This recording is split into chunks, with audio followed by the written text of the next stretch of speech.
Casos judiciales, juicios, prisión, abogados. Casos y más casos se agolpan en los medios de comunicación y sientes que muchas veces no puedes entenderlos. Sobreseídos, abogados que hablan. Sean todos muy bienvenidos a este nuevo capítulo de Sobreseídos, Abogados y Ciudadanos que hablan día viernes 14 de agosto del 2026. Mi querido Gustavo, ¿cómo estás? Muy bien.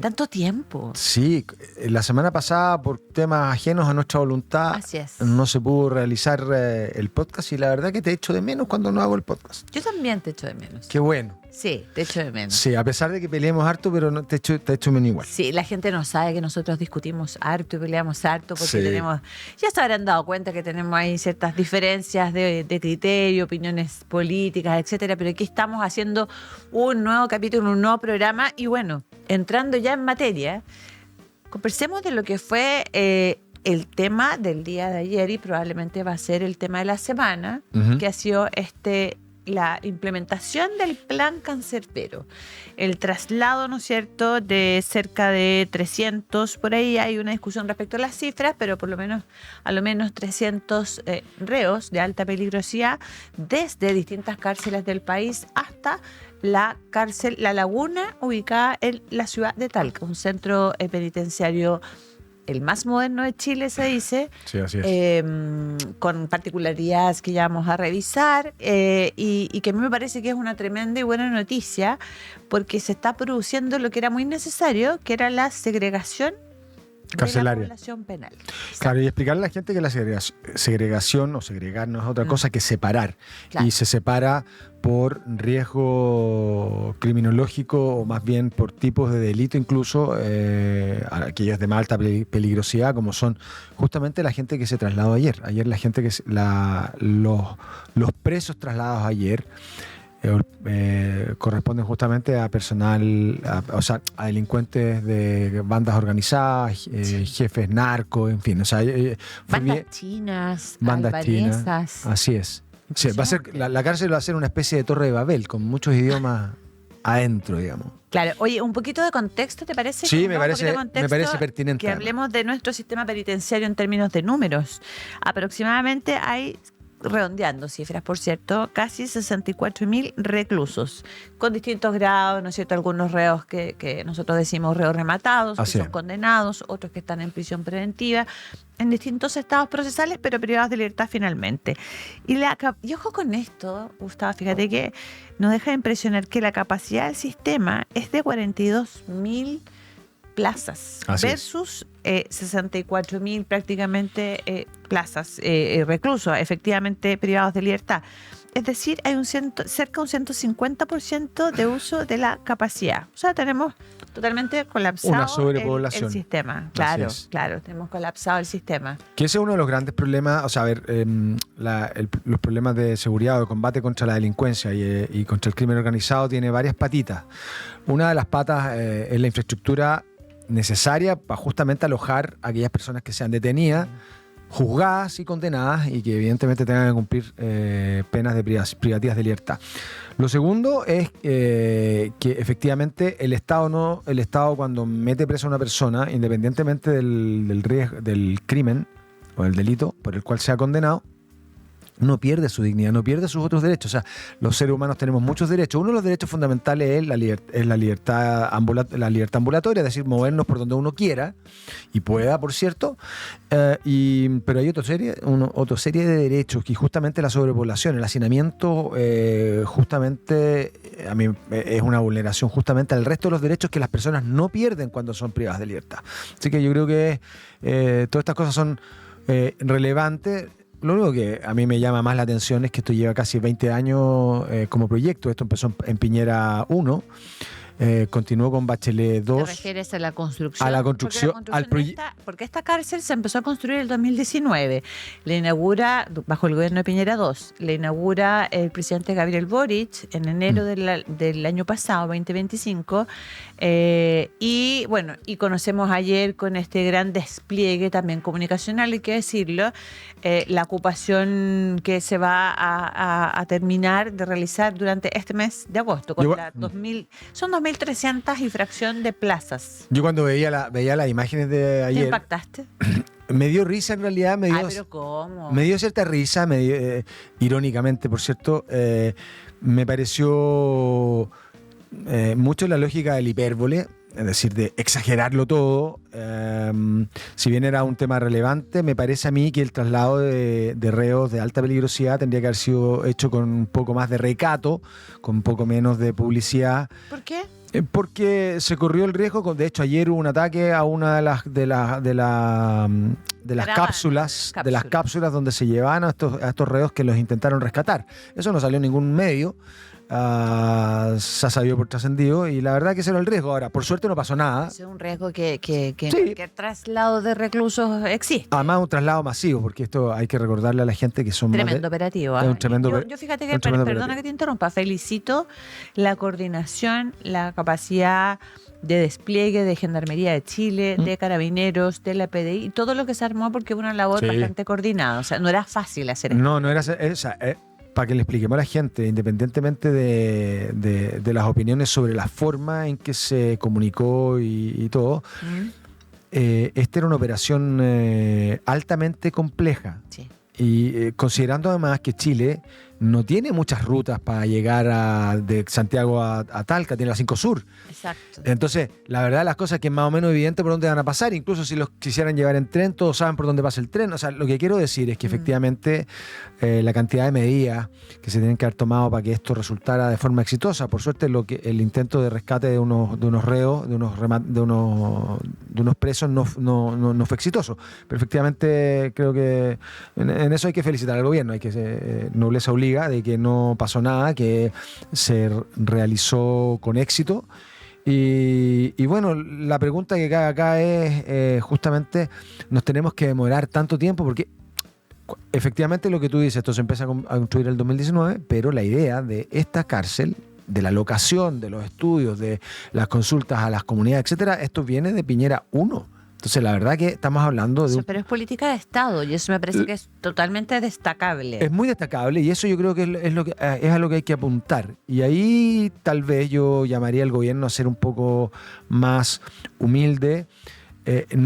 La rueda no se inventa con la llegada de ellos a la moneda, sino que la rueda se inventó hace miles de años y yo creo que hay que reconocer que esto es una política de Estado y reconocer la gestión de todos los gobiernos, de Boric, de Piñera, de Bachelet, todo lo que les tocó participar en esto. Lo que creo te yo. molesta es que la corona, por decirlo así, se la lleve el gobierno de José Antonio Kast, en tanto es el que hace este gran operativo, mega operativo, sí, porque sí. es un mega operativo traslado de reclusos, y logre instalarse instalar gente en esta cárcel que, dicho sea paso, creo que ya lo mencioné, es la cárcel más moderna. Así es. Entonces, pero para ir cerrando un punto. Solo para ir cerrando, ¿Te molesta la visibilidad que se le dio, lo comunicacional? Lo que me molesta es el estilo campañero con que el segundo piso idea estas cosas, el señor Valenzuela. Absolutamente legítimo. Lo que pasa es que una cosa es que sea legítimo, una cosa es que sea popular y otra cosa es que sea bueno para las instituciones y para las políticas de Estado en que Chile se ha caracterizado por ser un país serio. Me parece a mí que frivolizar este tipo de cosas tan relevantes a mí no me parece, pero debo reconocer que era algo que había que hacer, que se hizo de manera correcta y bien, que las instituciones del Estado, Carabineros, Policía de Investigaciones, Gendarmería, estuvieron a la altura y me parece a mí que eso es lo realmente rescatable. Y lo segundo es que evidentemente todavía tenemos un problema de hacinamiento y todavía tenemos un problema carcelario y todavía tenemos un problema que hay que resolver ahí. Mira, yo solamente para cerrar el punto respecto de lo mediático, cómo se maneja. A mí, fíjate que me parece perfecto. Me parece perfecto que haya sido así. Me parece que era una oportunidad, políticamente hablando. Creo que otro gobierno de cualquier color político hubiese hecho exactamente lo mismo, quizás con algunos matices, algunas diferencias y una cuestión casi de estilo cinematográfico, estilo de marketing. Pero pienso que lo hubieran sacado de lustre exactamente igual. ¿Por qué? Porque hoy día, y es transversal, todas las personas queremos ver acciones concretas respecto de la delincuencia y el crimen organizado. Entonces es una señal potente. Ver por primera vez a los presos chilenos uniformados o partamos más atrás, más temprano, cuando estaban todos sentados en hileras, uno detrás de otro, algunos dicen muy el estilo Bukele, Es etcétera. que fue eso. O sea, cuando uno ve eso, es fuerte la imagen. es Pero una tampoco copia del eran estilo Bukele. Bueno, es una mezcla, fíjate que es una mezcla, estoy aprovechando de darte un poquito de información acá, o más que dártela a ti, aportarla a nuestros auditores y telespectadores. Esta es una mezcla entre el modelo internacional, que es modelo internacional estricto de reclusión, entre el régimen italiano y que tiene medidas de aislamiento severo, y también mezclados con algunos tintes, ¿no es cierto?, de lo que se hace en el SECOT, en el caso de El Salvador. Ahora, hay algunas de estas medidas, perdona, Bárbara, algunas de estas medidas que... es que eso quería llegar. Por favor, pero dale, si revisemos un poquito, que se copian un poco de lo que ya existe. O sea, los presos de alta peligrosidad en Chile... ¿Quién va a inventar las ruedas y para qué las va a inventar? Por eso, querido absolutamente. Ya, pero comentemos un poco a grandes rasgos, ¿no? ¿Cuáles son las características de este nuevo sistema, o más que nuevo sistema, esta nueva mirada, ¿no es cierto?, de cómo tratar a reos de alta peligrosidad? Primero, aislamiento y segregación. O sea, los reclusos de alto riesgo están en celdas individuales. Y aquí te quiero traer un tema, preguntártelo. Porque hay gente que a veces piensa que el hecho de segregar, tú lo decías al principio, no necesariamente implica una transgresión al derecho humano que tiene esa persona privada de libertad, porque ciertamente que los tiene.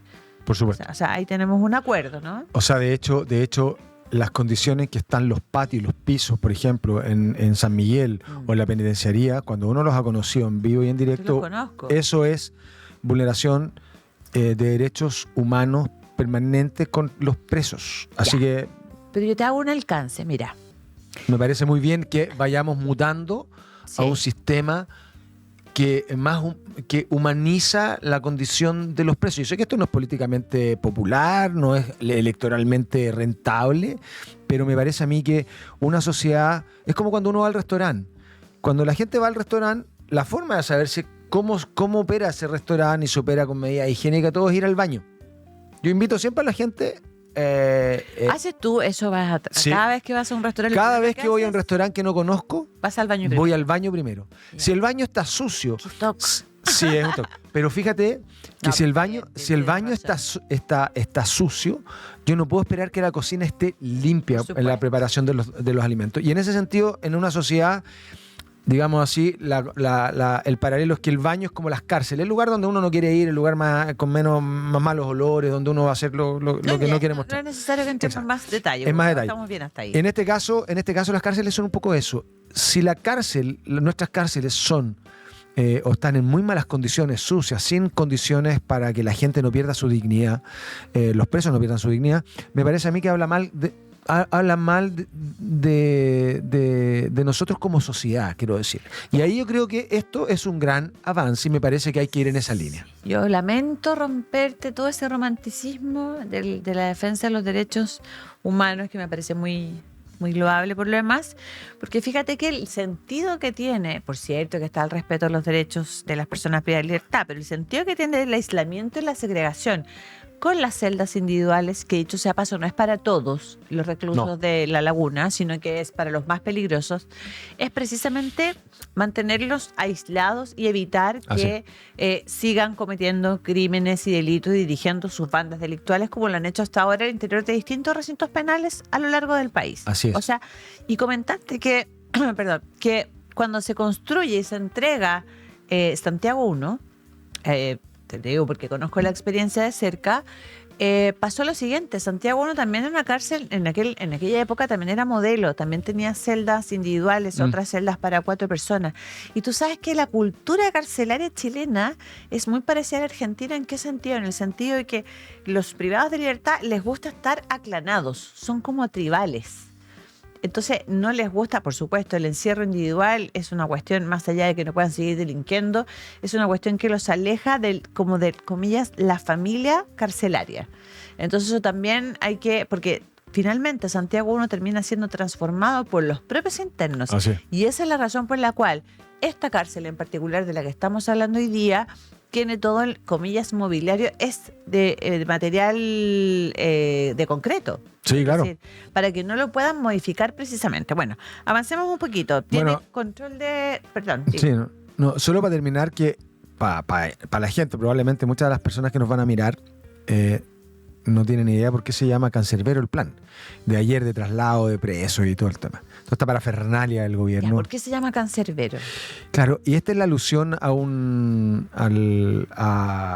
a Cerbero, que es el perro de 3 cabezas con cola de serpiente que Una cosa mitológica. de la mitología griega, que custodia las puertas del inframundo dominado por Hades.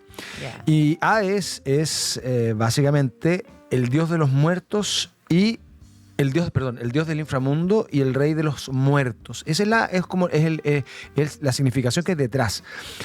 Entonces, ¿la lectura cuál sería? La lectura es, obviamente, que esto es lo peor, es un lugar en donde se pasa mal, donde tú básicamente es como una especie de muerte en vida, creo yo, de aquellos que van a estar ahí, porque además en este caso particular fue el traslado de los presos más peligrosos de nuestro sistema. Por lo tanto, algún sentido o alguna similitud con la mitología griega tiene. Ahora, pero ¿a ti te parece un poco agresivo esto, ponerle cancerbero? No, me parece...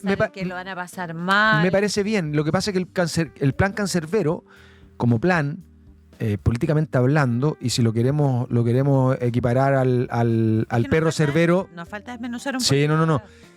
Le echo de menos, tiene dos cabezas que me parecen relevantes. Uno, me parecen que están dentro de lo que usualmente se conoce en cualquier plan de seguridad en el mundo.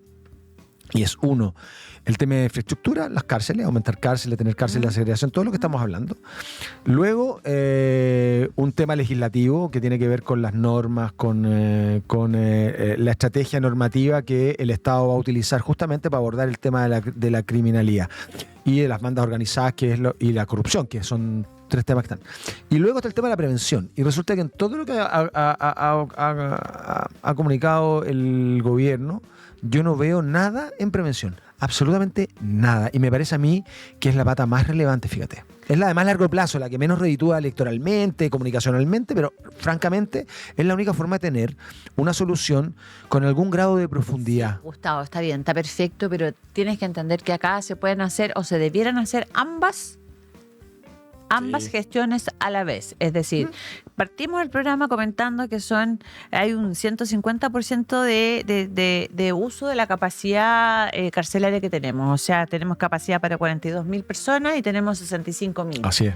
Por lo tanto, sí se hace necesario esto. Yo quiero retomar el tema muy rápidamente, de contar un poquito cuáles son los objetivos y las principales medidas que se toman con este plan de replicar modelos internacionales. Ya discutiremos si es estilo Bukele, no es estilo Bukele. Habíamos comentado aislamiento, segregación. Luego está, mira qué importante esto, Gustavo, el control de las comunicaciones. Muy importante. Se ha discutido. Acá hay, primero, visitas restringidas únicamente a través de locutorios vidriados y monitoreados, eliminando el contacto físico directo. Incluso se elimina el venusterio. Para la gente que no lo sabe, es muy técnico eso. El venusterio es el derecho a la visita conyugal. Así es. A que los presos tengan relaciones sexuales con sus parejas o con la persona que quieran. Digamos. Exacto. En España sería el vis a vis. El vis a vis. El vis a vis, el famoso vis a vis. Tenemos eso, uniforme obligatorio, que es uso de vestimenta estandarizada. Ayer yo miraba por las noticias, fíjate que bien interesante porque estos colores es naranjo y azul, tienen la particularidad que es un material que es incombustible, ¿no es cierto?, para evitar que los mismos reos quemen esta ropa, no tienen bolsillos, o sea, me parece que está bastante bien pensado. Y por último tienen restricción de patios, o sea, tiempo y espacios de esparcimiento acotados y vigilados de forma individual, que entiendo que son entre 1 a 2 horas. 1 y 2 horas, sí, así es. Y me parece que está muy bien todo esto, estas medidas restrictivas, porque si uno mira la realidad carcelaria del resto de los centros penitenciarios, Gustavo, la verdad es que, independientemente que sí, que están privados de libertad, hacen lo que quieren. O sea, yo estando haciendo mi práctica ya hace muchos años, ya tenían teléfonos satelitales. pedían pizza por delivery. O sea, perdona, O sea, se cometían hacen fiestas. delitos Aparte. de estafas telefónicas desde la cárcel. Se siguen cometiendo. O sea, a mí me llamaron en algún momento y Te llamó tu ejecutivo, el banco. claro, Don Este te dijo. Don Este, claro. No, me habló muy bien y todo. Y de pronto, obviamente hubo palabras que me parecieron que estaban fuera de lugar. Y claro, le dije, oye, ¿de qué módulo me estáis llamando? Y ahí no puedo repetir por acá lo que me dijo de vuelta. Pero me lo imagino. pero por cierto me Se insultaron. acordó de tu mamá. Al menos. A lo menos. Sí. A lo menos se acordó de tu mamá. Ya. ¿Tú piensas que esto es la buquelización de No. Chile, de la política carcelaria? No. Yo creo que aquí hay que no les obliga y hay que distinguir. Yo creo que más allá que el modelo que está mirando Cast, y lo fueron a mirar varias veces, fue con Carter, en fin. Fue con la ex ministra Con la ministra Steiner. Steiner. Steiner. Muy alemán. La verdad de las cosas es que, claro, si tú miras como modelo el modelo de Bukele, De Nayib Bukele. la verdad de las cosas es que me parecería un error porque Chile no es El Salvador. Nosotros tenemos una realidad diferente, somos un país distinto. No tenemos los problemas que tenía El Salvador. De hecho, todo el éxito que ha tenido Bukele en El Salvador tiene que ver con el bajo nivel de ¿cómo se llama? De complejidad de las maras. Las maras no eran un movimiento complejo comparable a los carteles mexicanos o a los carteles que operan en América Latina, particularmente que están operando en Chile eventualmente. Entonces era mucho más sencillo y además a una escala muy pequeña. Entonces yo te diría que Chile es un país con un grado de complejidad mucho más alta, partiendo por la frontera, partiendo por el mar, partiendo por el tipo de frontera que tenemos, la cordillera, en fin. Y por ser un país serio. Eso que podría ser súper bueno, resulta ser malo porque lo que hacen los carteles o los delincuentes o los grandes conglomerados de narcotráfico o de tráfico de armas, lo que sea, es blanquear sus cargamentos a través del paso por las aduanas nuestras. Y por lo tanto... ¿Por qué nos vamos para allá? No. Lo que quería decir es que en el caso de la buquelización, y con esto termino, el tipo de crimen que tenemos acá, de delincuencia que tenemos en Chile, es mucho más complejo de lo que tenía Nayib Bukele en El Salvador. Ahora, la buquelización tiene que ver más bien con una cuestión estética. Esto de formarlo en fila, de no sé qué.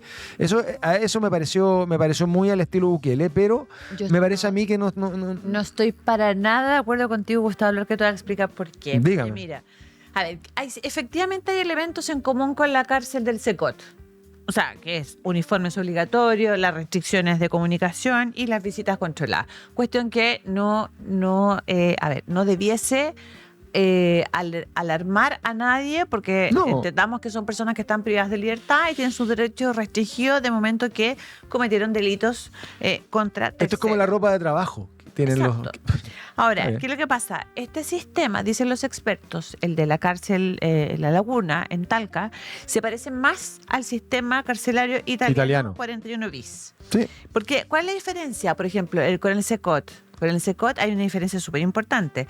Ahí las celdas son jaulas gigantes. Así es. Son jaulas gigantes dentro de una infraestructura que carece de ventanas, no tiene ventiladores, no tiene privacidad. Los reclusos duermen en literas de metal, sin colchones, sin sábanas, comen con las manos.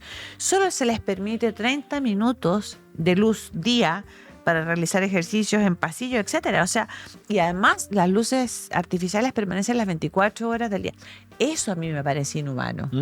Y esas imágenes las hemos visto. Entonces ahí yo... Por eso dije que el estilo de la puesta en escena es muy al estilo Bukele, pero la realidad es distinta. Estoy completamente de acuerdo contigo. Sí, oye, pero esto nos lleva, Gustavo, y estamos extraordinariamente bien en el tiempo. Nuestra Connie nos está felicitando, nuestra directora de podcast, porque esto nos lleva y forma parte también dentro del plan de seguridad ACOT. Que es como el SECOT.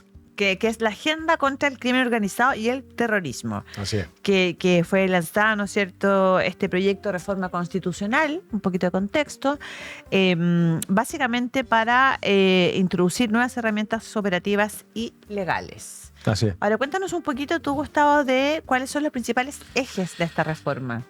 A ver, los principales ejes de esta reforma, particularmente, El más importante, tiene que ver justamente con la incorporación del deber constitucional claro, más bien de la obligación del Estado a hacerse cargo de la seguridad como una obligación primordial, la seguridad pública. pero hagamos un doble clic respecto a eso, que es súper importante porque la gente, me encantaría que nuestros auditores entendieran, quizás lo entienden, por cierto, pero aquellos que no, explicarles un poco. En nuestra Constitución, en el artículo 19, tiene una serie de numerales que son, el artículo 19 son los derechos y las garantías constitucionales. Siempre lo comento porque se habla muchísimo de los derechos y garantías constitucionales. Entonces está el derecho a la salud, el derecho a la educación, el derecho a la vida, etcétera, etcétera. Entonces, ¿qué es lo que se pretende con esta reforma? Uh-huh. Es instaurar agregarle un numeral, ¿no es cierto?, al artículo 19 e instaurar como un derecho o una garantía constitucional el derecho a la seguridad. Ahora, a mí me parece un poco... ¿Qué piensas de eso? A ver, yo tengo varias críticas en términos... Porque en principio suena súper bueno desde el punto de vista del ciudadano. Es decir, ¿sabes qué? Yo tengo una garantía constitucional y le puedo exigir al Estado, no sé, si soy víctima de un asalto, por ejemplo, y sufro tales o cuales secuelas, al Estado decirle, usted me tenía que garantizar este derecho. Sí, claro. Y esto no ocurrió, muy por el contrario, yo me veo afectado, ¿no es cierto?, por esto. Ahora, en ese sentido, ¿Hay riesgo ahí? hay normas, o sea, a ver, me parece más efectista que eficaz. Me parece que es un poco inocuo, porque el Estado ya tenía la obligación. Esta obligación la tiene además en una serie de normas. O sea, el Estado propende al bien común. Dentro del bien común, una de las condiciones habilitantes para el cumplimiento de los proyectos personales de cada ciudadano es justamente poder moverse con tranquilidad y con seguridad en el territorio. Existen normas asociadas a las Fuerzas Armadas, al Ministerio Público, a Gendarmería, en la propia Constitución. Entonces, la verdad de las cosas es que existen una serie de normas que dan cuenta que el Estado ya tiene esta obligación por antonomasia, por definición propia de lo que es el Estado. Ahora, pero la diferencia es que acá se quiere establecer de manera explícita. Ese sí, es el punto. no, sí, lo que te quiero decir es más efectista que eficaz. No va a cambiar radicalmente la vida de las personas por tener esta cuestión por tener el deber, la garantía. Entre otras cosas por lo siguiente. Porque no sé qué van a hacer con el recurso de protección, si va algo, tengo que conocer francamente los detalles de esta modificación, pues no los conozco. No, si recién se está ingresando el proyecto. Exacto. Entonces hay que ver si este deber trae aparejado alguna medida coercitiva para el Estado o algún recurso o alguna acción para los ciudadanos para justamente reclamar el cumplimiento de una obligación de esta magnitud, que además depende de ciertas condiciones materiales, como los derechos sociales. Los derechos sociales que están acá en la Constitución, este es uno de ellos, el otro es el derecho a la salud o a la educación, son derechos que dependen fundamentalmente de las condiciones socioeconómicas del país. Por lo tanto, son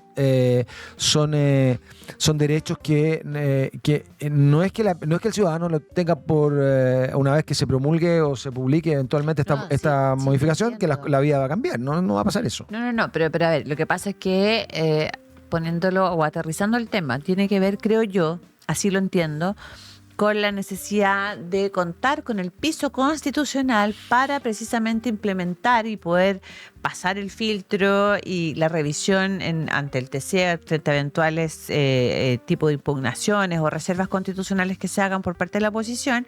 La idea es poder que todo este catálogo de normas que vienen después, ¿no es cierto?, después de las constitucionales, pasen el check de precisamente la Carta Magna que tenemos.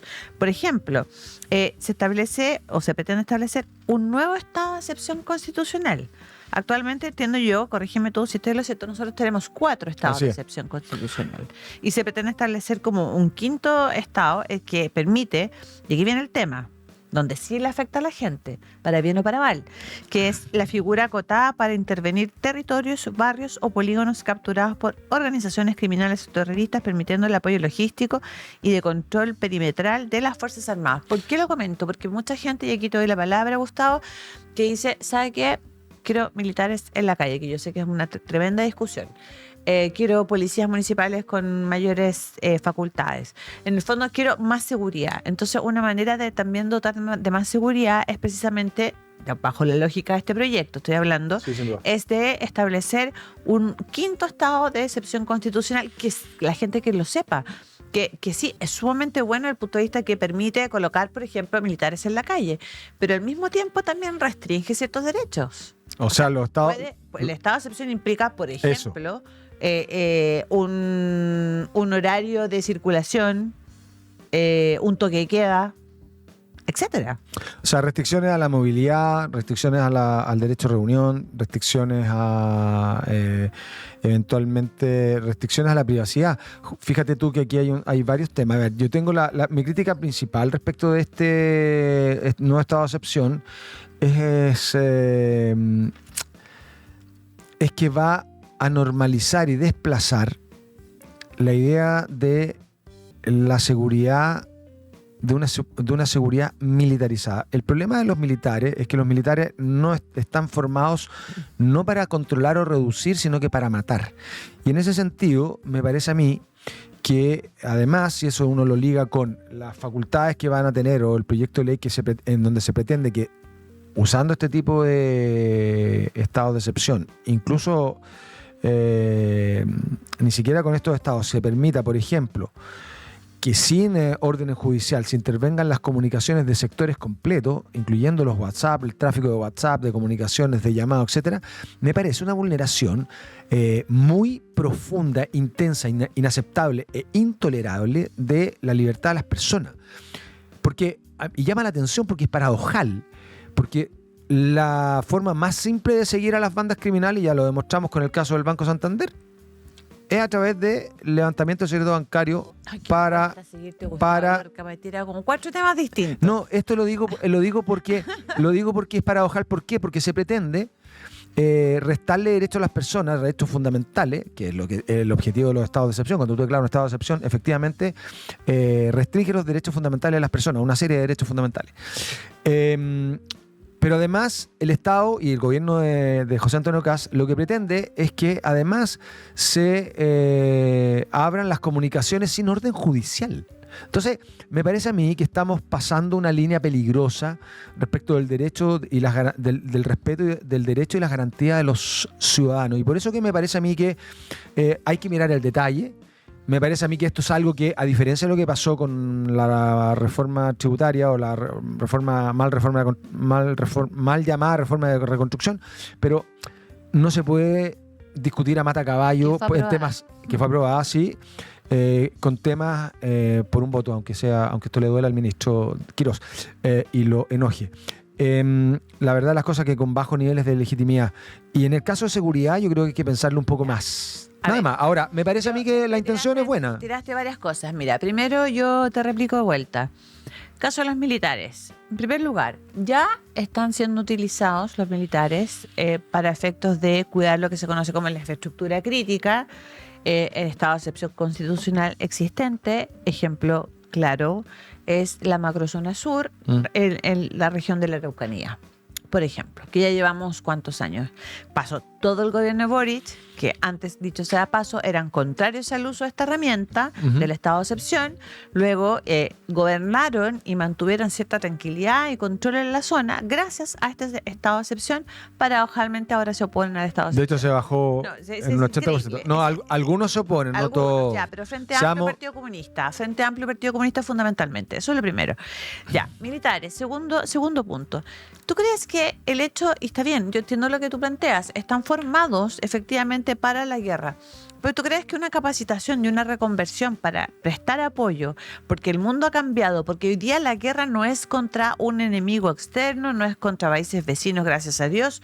Hoy día la guerra, los países las tienen precisamente en contra de estas organizaciones o respecto a estas organizaciones criminales de carácter internacional. Por lo tanto, a mí ese argumento me parece fácilmente rebatible con la posibilidad de generar una instrucción adecuada a personal militar para que preste apoyo en sectores donde, porque reconozcamos también una realidad, nos falta personal policial. Entonces tenemos que equiparar la cancha. Tercero, tú me dices, y te encuentro razón, que me parece gravísimo que se vulnere el derecho de la privacidad, la interceptación de comunicaciones telefónicas, etcétera. ¿Sabes qué? ¿Qué derecho vale o qué derecho uno puede exigir cuando no tienes lo básico, que es el derecho a la seguridad, a poder salir de tu casa tranquilo? Lo que pasa, Bárbara, es que... Espérame, es que, déjame terminar mi argumento. Que, o sea, entiendo, no estoy diciendo que no existan los demás derechos, pero sin seguridad, que no es otra cosa más que tener la tranquilidad de que vas a llegar sano y salvo de vuelta a tu casa, entiéndeme que los demás derechos pasan a segundo plano. Pero te puedo hacer Entonces, yo estoy dispuesta a hacer la concesión. Solo en función de la evidencia. Yo estoy dispuesta a hacer la concesión. No, yo no. Yo sí. Yo, por seguridad, sí. Y te aseguro que muchas personas, no todas, por supuesto, probablemente piensen de manera similar. El problema que tenemos en Chile, desde la radio Kioto de Claro, que en paz descanse, hasta la operación Huracán, hasta la comprobación de interceptación de comunicaciones ilegales sin autorización de ningún tribunal de periodista, para tratar de coartar la libertad de opinión. La verdad, las cosas que me parece súper peligroso. Imagínate lo que pasó con el director de la ANI que nombró este gobierno que acaba de salir. Entonces, me parece a mí que si vamos a hacer concesiones para entregarle al Estado más poder, tiene que ser con ciertas seguridades. Y a mí me parece que así como la derecha y el gobierno Kast ha defendido que para poder meterte en tus cuentas corrientes y seguir la ruta del dinero de estas bandas de narcotraficantes, que la derecha al principio en el gobierno de Boris decía, pero si estos no operan en los bancos, y resulta que hemos descubierto que efectivamente operan mucho en los bancos, en particular y principalmente en los bancos. Ahora, en criptomonedas, sí, también, porque eso es bastante rastreable, pero a lo que voy es que seamos consistentes entonces.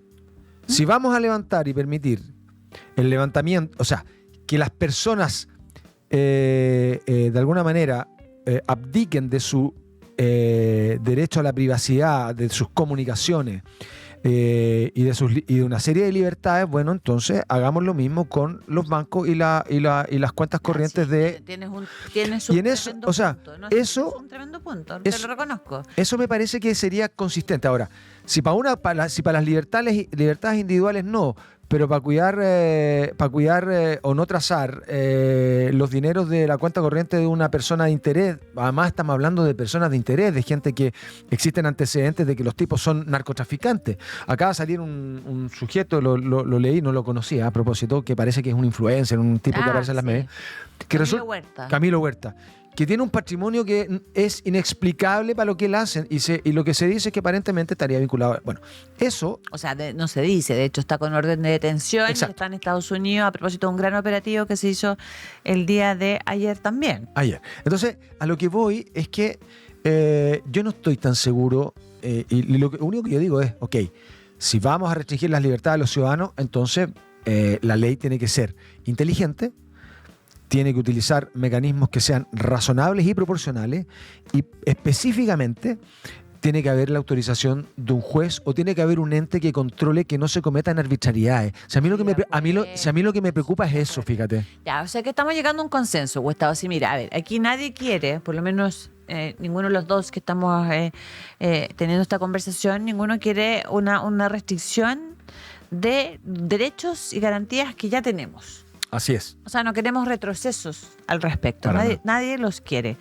Pero lo cierto es que hay que también tener criterio de realidad, y dentro de ese criterio de realidad es tremendamente lamentable que eventualmente, con todas las prevenciones que tú haces, que me parece totalmente razonables y legítimas, ¿no?, de mayor control, etcétera, hay que entender que lamentablemente puede que lleguemos a un estado así. un momento en que se produzca una intervención, donde se intervengan las comunicaciones para poder llegar precisamente, así como tú haces el paralelo y pides la coherencia con el alzamiento secreto bancario, para poder llegar a las bases, ¿no es cierto? O más que las bases, llegar a las cúpulas de estas organizaciones criminales que nos tienen enquistados y que nos tienen a mucha gente que hoy día está encerrada complicada en sus casas. Sí. Y que no pueden salir, que no pueden llevar a sus niños a la plaza porque las plazas están tomadas, etcétera, etcétera. Sí, el tema es tremendamente complejo, es difícil de solucionar. No, Pero- por cierto, sí, además, mira, esto lo ligo con el tema de la diferencia. Por eso que yo creo, una de las grandes cuestiones que me parece que habría que resolver es que, por ejemplo, para la región metropolitana existe un gran alcalde.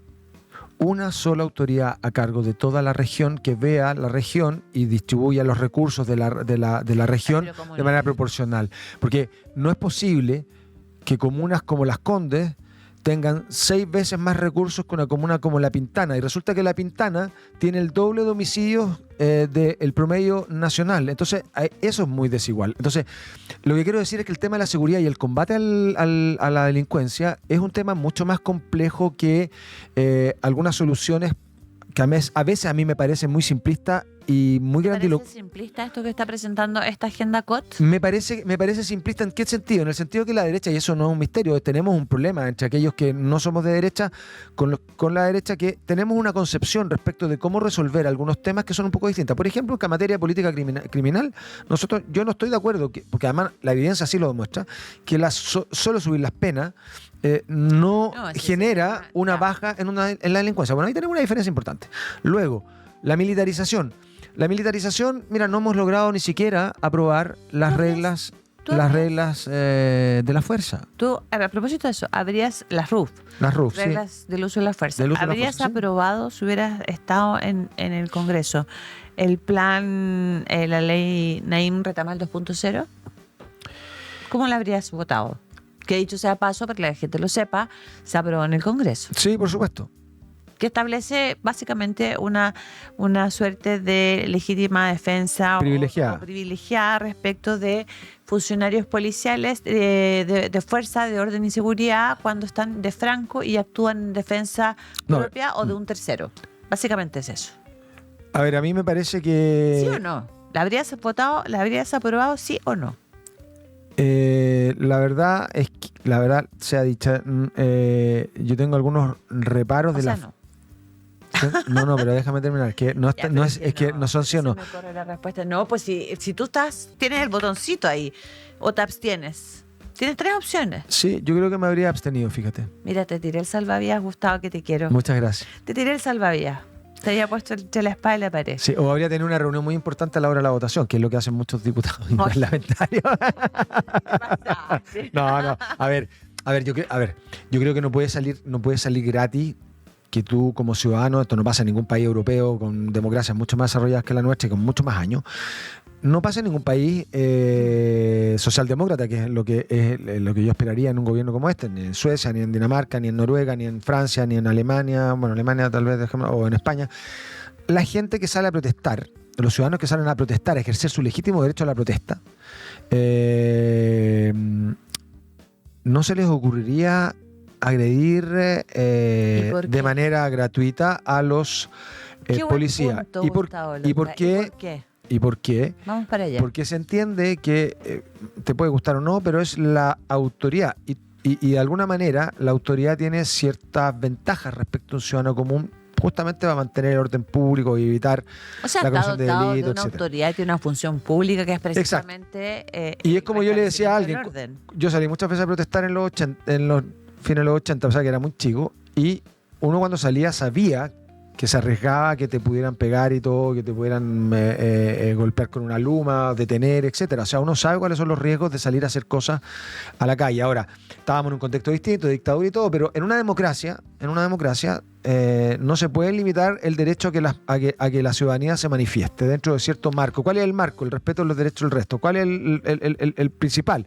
Más que el libre circulación en la calle, porque es parte de los costos de vivir en sociedad, de que existan movimientos, de que existan de repente ciertas alteraciones a tu vida común y corriente. ¿cuál es el punto? El punto es que eso no signifique que te destruyan un local, destruyan un mobiliario público. Sí. Ahora, es que, a ver. No. Estoy hablando en términos de la concepción. Ahora, Sí. sé que me fui para otro lado, pero... Qué raro. Qué raro, ¿verdad? Pero sí, efectivamente yo creo que, a ver, yo creo que los pilares de las modificaciones que pretende este gobierno...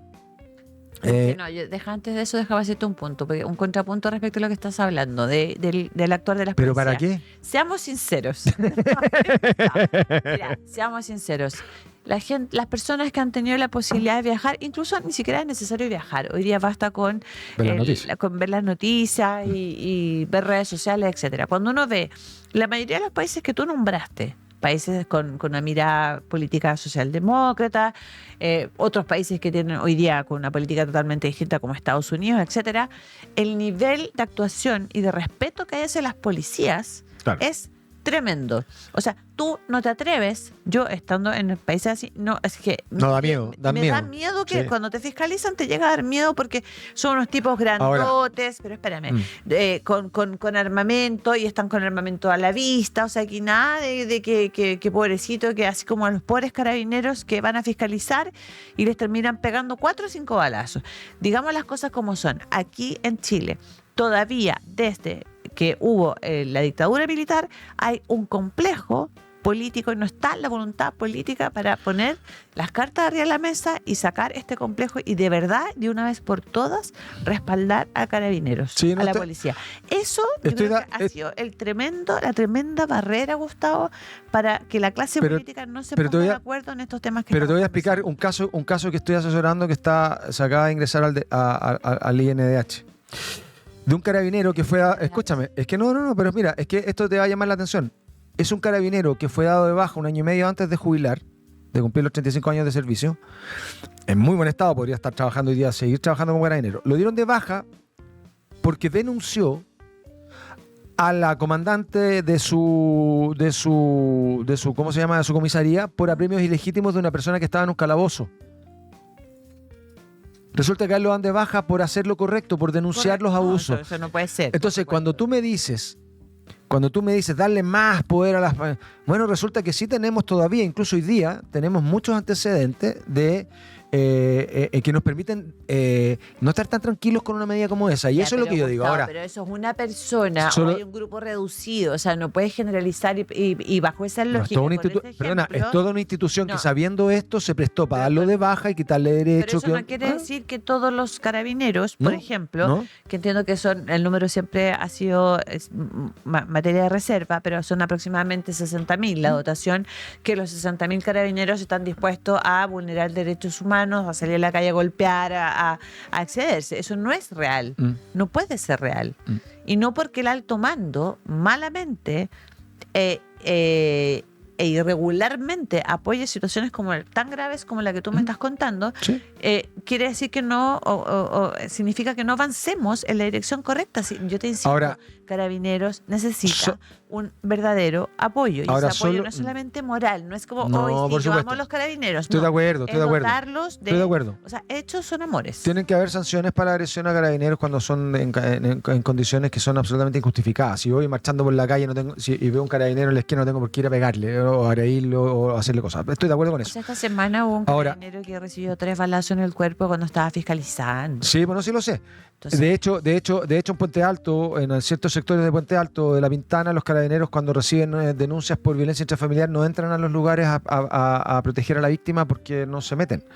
¿Te fijas? Entonces también hay un tema. Ahora, yo creo que hay que darles más poder, sin duda, creo yo. Ahora, tampoco hay que, y eso es lo que quería hacer la prevención. En Europa y en Estados Unidos existen realidades un poco distintas. En Estados Unidos los casos que han generado revueltas sociales de abuso policial son muchos, son particularmente contra la población negra y los latinos también, y los latinos inmigrantes, etc. Y luego tenemos en Europa que tiene un fenómeno que al igual que lo tiene Estados Unidos, pero tiene un fenómeno en Francia que son el tema de los atentados terroristas.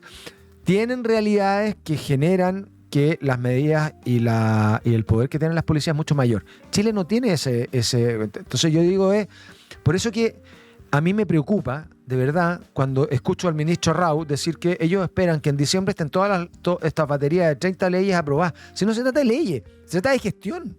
Hay muchas cuestiones que tienen que ver con la gestión, no con la ley. Y eso es un error que no solo comete Rau o este gobierno, lo hemos cometido todos. En Chile pensamos que la solución está en la dictación de una ley. Y me parece a mí que es más la gestión. Ahora, tenemos problemas de recursos, tenemos una serie de problemas y hay que resolverlo y ver la manera de hacerlo lo más eficiente posible. Pero yo creo que estas modificaciones que pretende el gobierno, yo creo que hay que revisarlas con tiempo, no a matacaballo, no como lo hizo el Agustín Romero de mofarse o reírse aprovechando una mayoría circunstancial para no permitir la palabra, etc. Pero eso, por no, lo que quiero decir es que no se gana por un voto. Las políticas públicas tienen que estar legitimadas de manera lo más transversal posible. Estoy de acuerdo. Bueno, yo cierro con esto.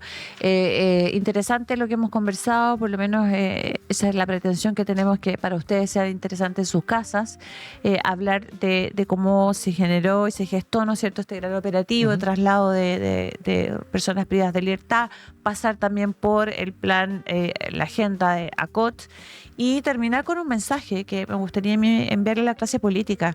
Lo que tú decías, pónganse de acuerdo, discutan, pero por favor discutan y mejoren todas las propuestas que hayan en beneficio de nosotros, de la ciudadanía y de la comunidad, por sobre los intereses ideológicos y por sobre los intereses personales. Y con esto quiero una sola palabra. Sí. Y por favor, no desatendiendo ni desoyendo la evidencia comparada, por favor. Bueno, oye, un abrazo para todos. Un abrazo que tengan a todos. un excelente fin de semana, lluvioso en gran parte del país. El sábado, mañana se anuncia del país. todo el sábado con lluvia. Así que aprovechen de compartir, darnos likes. Exacto, comerse unas sopaipillitas pasadas y mirando el podcast sobre seguido. Eso. Un abrazo, hasta la próxima semana. Y muchos likes. Chao, chao. No se olviden. Casos judiciales, juicios, prisión, abogados. Casos y más casos se agolpan en los medios de comunicación y sientes que muchas veces no puedes entenderlos. Sobreseídos, abogados que hablan.